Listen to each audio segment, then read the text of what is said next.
অভদ্র আছে, অভদ্রতা। মানে শব্দ ব্যবহার করলে একটু শুনতে খারাপ লাগে। আমাদের ভিতরে অভদ্রতা আছে।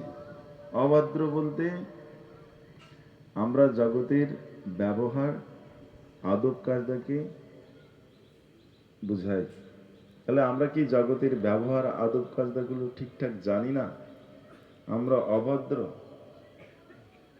এইখানে ভদ্রতা, অভদ্রতা এই জগতের দৃষ্টিকোণ নিয়ে বিচার করা হয়। ভদ্র বলতে আর অভদ্রতা বলতে ভক্তির সৌন্দর্য, সৌষ্ঠবকে বোঝানো হয়েছে। আমাদের ভিতরের যে ভগবদ ভক্তির শূন্যতা, সেটিকেই বলা হয়েছে অভদ্রতা। ভগবদ ভক্তির আচরণে বিমুখ বা ভগবদ ভক্তির আচরণে যারা অভিজ্ঞ, অনভিজ্ঞ, তাদেরকে বোঝানো হয়েছে অভদ্র।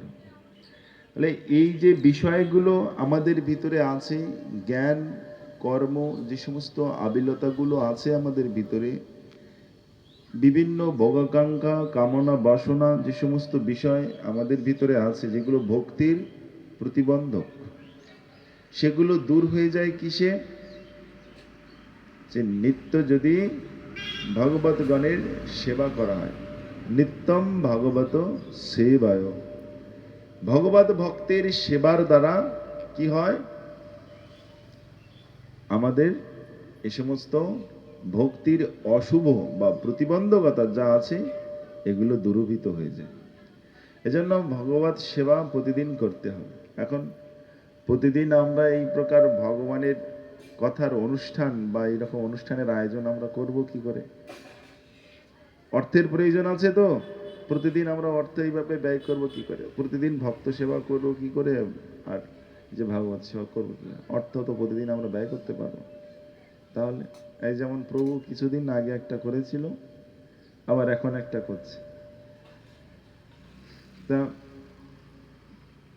শাস্ত্রে বলছেন নিত্যম ভাগবত সেবায়। নিত্য শব্দের অর্থ প্রতিদিন, প্রতিক্ষণ ভগবত ভক্তের সেবা করতে। প্রতিদিন যদি এরকম একটা অনুষ্ঠান চালানো হয়, আমরা কতক্ষণ পারবো? সম্ভব নয়। তাহলে এখানে কি করে হবে সেই অনুষ্ঠান আমাদের দ্বারা সুসম্পন্ন?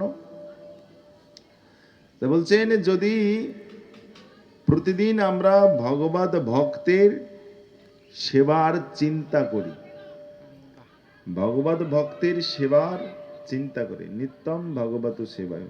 এই যে অনুষ্ঠান করছেন বা এই অনুষ্ঠানে যারা যোগদান করছেন, এই বৈষ্ণবীয় অনুষ্ঠানে, এই বৈষ্ণব অনুষ্ঠানে যোগদানের দ্বারা ভগবত সেবায় অংশগ্রহণ হলো। একটা মানসে আছে, একটা সক্রিয় ভূমিকায় আছে। আমরা যারা সক্রিয় ভূমিকায় সেই ভগবত সেবায় অংশগ্রহণ করতে পারছি না, সেই ভগবত সেবায় কোনো সাধুগুরু বিশুদ্ধ বৈষ্ণবের যে সঙ্গ, এই কিছুদিন আগে যেমন ধরুন সাধু গোস্বামী মহারাজের আবির্ভাব তিথি হয়ে গেছে। এখন সেখানে আমরা গিয়েছিলাম, বৈষ্ণবগণ এসেছিল, সেখানে গিয়ে আমরা সবাই অংশগ্রহণ করেছিলাম, ভগবানের কথা অমৃত শ্রবণ করেছিলাম। কি অদংশ পরিমাণ হলেও আমরা ভগবত ভক্তের সেবা করার জন্য চেষ্টা করেছিলাম বা করেছিলাম। এখন এই যে বিষয় একদিন হয়ে গেল, বাড়িতে ফিরে আসলাম, তারপরে কি আর ভগবানের সেবা হবে না বা ভগবত সেবা হবে না? এমনটি নয়। বলে ওটা নিত্যই চলতে থাকবে। বলে কিভাবে? বলে নিত্যই চলতে থাকবে যদি প্রতিটা দিন সেই ভগবতের, সেই বৈষ্ণবগণের কথাগুলো যদি আমার ওই কর্ণরন্ধ্র দিয়ে যে শ্রবণ করেছি হৃদয়াভ্যন্তরে, ওই বিষয়গুলোকে যদি আমি চিন্তন করতে থাকি, বাড়িতে বসে বা যে কোনো জায়গায় বসে যদি সেই কথাগুলো, যে কথাগুলো গুরু বৈষ্ণবগণ আবির্ভাব করিয়েছিলেন, সেই কথাগুলো যদি আমি চিন্তন করতে থাকি, তাহলে তাহলে আমার ওই ভগবানের যে সেবা, ভগবত সেবা, ভক্ত সেবা চলতে থাকবে।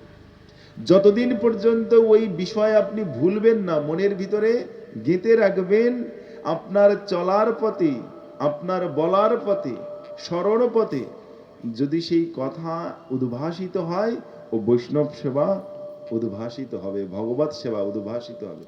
ওটি আর থেমে থাকবে না, চলতে থাকবে যতদিন আপনি আপনার জীবনের আচরণে, চলার পথে সে কথাগুলো নিয়ে আসবেন। এজন্য বৈষ্ণব সেবায় আসতে হয়। দেখুন, আমরা যে সমস্ত সভায় আসি, অনেক প্রকারের সভা জগতে হয়, অনেক সভায় আমরা গিয়ে অংশগ্রহণ করি। এখন মিলন মেলা চলে, কেন না মিলন মেলায় যাই, পুরানো বন্ধু বান্ধব আত্মীয় স্বজন কত শত ব্যক্তি আছে, তাদের সাথে হিন্দু মুসলমান বৌদ্ধ খ্রিস্টান ঐক্যবদ্ধভাবে সেই মেলায় অংশগ্রহণ করে হৃদয়ের ভাব ব্যক্ত করে একজনের সাথে আরেকজনের। এই সব করতে করতে কি হয় না, সেখানে আমাদের সুখ দুঃখের কথাগুলো আলোচনা। কোথায় যাচ্ছ? তাহলে আজ দুপুরে একটু ভোজনের ব্যবস্থা করেছেন, আজ দুপুরে খেতে যাচ্ছে। কোথায় যাচ্ছ? বই মেলায় যাচ্ছে। কি উদ্দেশ্য? না ওখানে নতুন নতুন কোনো লেখকের কি বই উঠেছে সেগুলো দেখবো, তার জন্য আছে। কিন্তু যখন কোনো বৈষ্ণবীয় অনুষ্ঠানে অংশগ্রহণ করতে যান, তখন কি বলেন?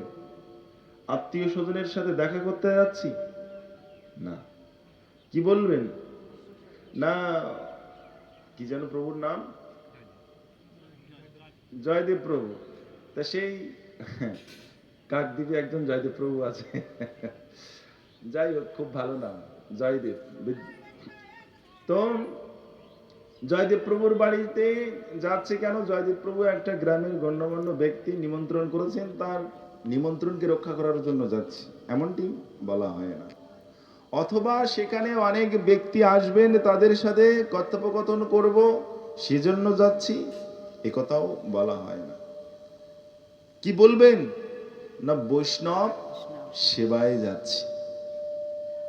উদ্দেশ্য খাওয়ার নয়, উদ্দেশ্য দেখার নয়, উদ্দেশ্য কথা রক্ষা করার জন্য নয়, উদ্দেশ্যটা একটাই, উদ্দেশ্য বৈষ্ণব সেবায় অংশগ্রহণ করতে যাচ্ছি।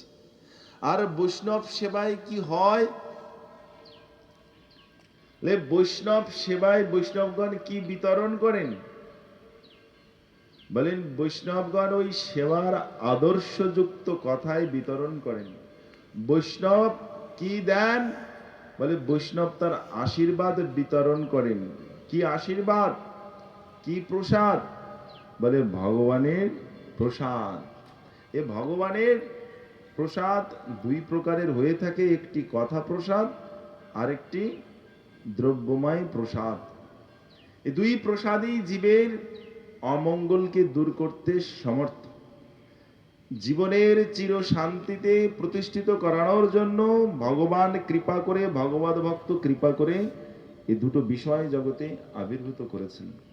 এজন্য এই বিষয় আমাদের তখন লাভ হয়, আমরা গেলেই কথা শুনতে পাবো না।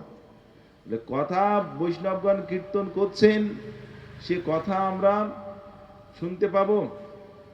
তাহলে কান তো আছে, কালা তো না। আর মাইক সেট সব ভালো ব্যবস্থা করে দিয়েছেন, একটু কথা আসতে বললেও শুনে নেব। বলে শুনতে পারবেন না। এ ভগবানের কথা, গুরু বৈষ্ণবের কথা শুনতে পারবেন না যতক্ষণ পর্যন্ত সেবা অনুরাগ আপনার ভিতরে জাগ্রত না হবে। একটু বুঝতে কথাগুলো কষ্ট হচ্ছে।